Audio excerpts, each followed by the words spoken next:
Assalamualaikum warahmatullahi wabarakatuh. Perkenalkan nama saya Lucy Diani Rahmanita. Saya mengajar di SDN 1 Sidamulya, Kecamatan Jalaksana, Kabupaten Kuningan. Di sini saya akan membagikan hasil aksi nyata saya yang sudah lolos validasi dengan topik Roper Pendidikan sebagai sumber data perencanaan melalui refleksi pribadi tentang profil pendidikan sebagai guru. Rapor pendidikan adalah platform yang menyediakan profil pendidikan dan data laporan hasil evaluasi sistem pendidikan. Data ini diambil dari asesmen nasional yang nilai asesmen kompetensi minimum atau AKM, survei karakter dan survei lingkungan belajar pada satuan pendidikan.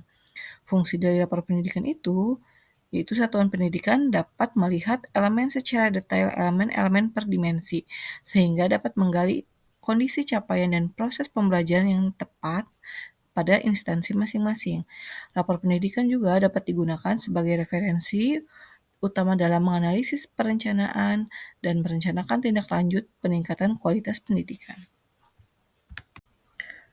Perencanaan berbasis data atau PBD berperan penting dalam pengambilan keputusan yang tepat dalam memutuskan program atau kegiatan ke depannya yang berguna untuk meningkatkan kualitas pembelajaran di satuan pendidikan. Untuk aksi nyata yang saya lakukan, yang pertama saya menyiapkan dokumen laporan rapor pendidikan yang diunduh dari platform rapor pendidikan, lalu membaca profil pendidikan yang tertera dalam dokumen, membaca capaian dan tiap indikator layanan di satuan pendidikan khususnya indikator prioritas, dan melakukan refleksi secara pribadi mengenai capaian dan indikator layanan yang terdapat di dalam satuan pendidikan. Berikut ini adalah laman rapor pendidikan.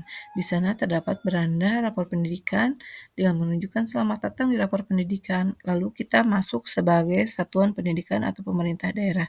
Kita login menggunakan akun belajar dari kepala sekolah. Ketika kita berhasil login, maka akan muncul gambar seperti gambar sebelah kiri atas. Di sana juga terdapat keterangan akreditasi dari sekolah. Lalu kita dapat melanjutkan dengan mengunduh lapor pendidikan pada satuan pendidikan. Di dalam laman lapor pendidikan, kita juga dapat melihat ketercapaian dari hasil ANBK yang sudah dilaksanakan.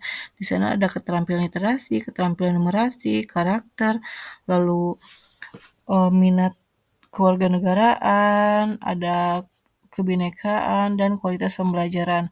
Nah, kita bisa melihat hasil mana yang naik dan hasil mana yang turun.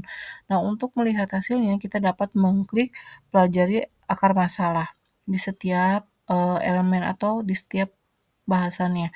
Nah, nanti kita dapat meneliti mana nilai yang turun atau yang naik. Dan ketika ada nilai yang turun, kita dapat melakukan perbaikan di dalam topik tersebut. Dari hasil analisis yang sudah dilakukan, terdapat indikator laman mana saja yang memperoleh capaian yang baik dan kondisi atau fakta apa saja yang ditemukan di satuan pendidikan terkait capaian. Yang pertama mengenai kemampuan literasi. Untuk kemampuan literasinya sudah baik dengan capaian 17,67 dari tahun sebelumnya. Lalu kemampuan numerasinya juga sudah baik dengan capaiannya naik sebesar 43,6 dari tahun sebelumnya. Dan untuk karakter murid sudah baik dengan capaian 3,97 dari tahun sebelumnya.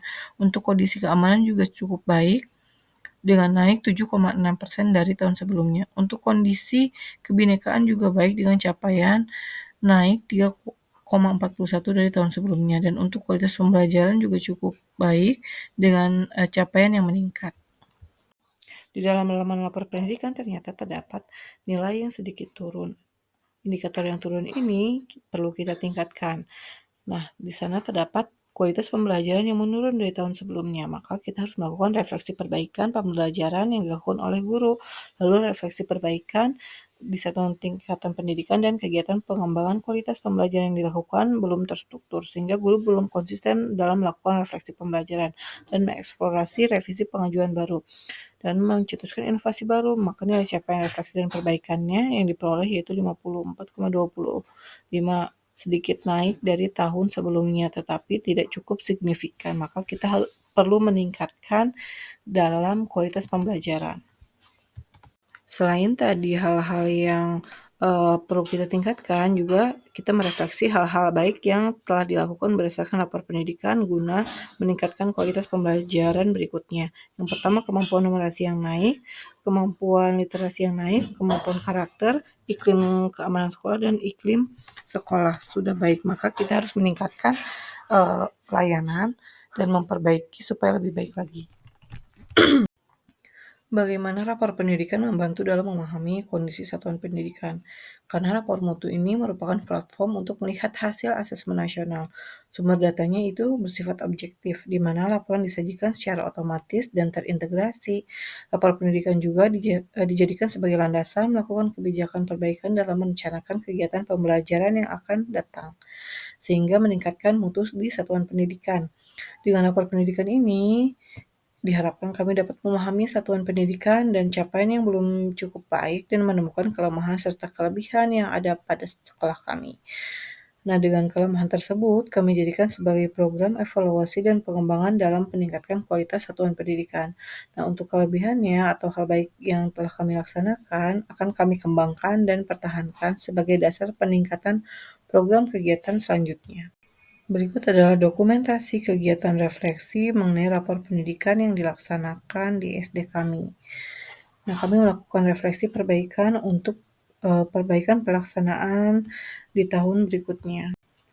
Kami juga melakukan refleksi dan tanggapan umpan balik dari rekan sejawat, yang pertama dari Ibu Yoyo, yang kedua dari Ibu Mama, dan yang ketiga dari Bapak Ali.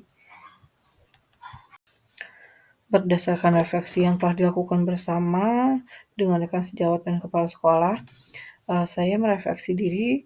Yang pertama, dengan adanya rapor pendidikan membantu saya dalam memahami kondisi satuan pendidikan dan dapat dipahami dengan jelas dengan adanya tanda simbol warna dan keterangan, serta dapat lebih memudahkan dalam melihat indikator mana yang perlu ditingkatkan atau diperbaiki.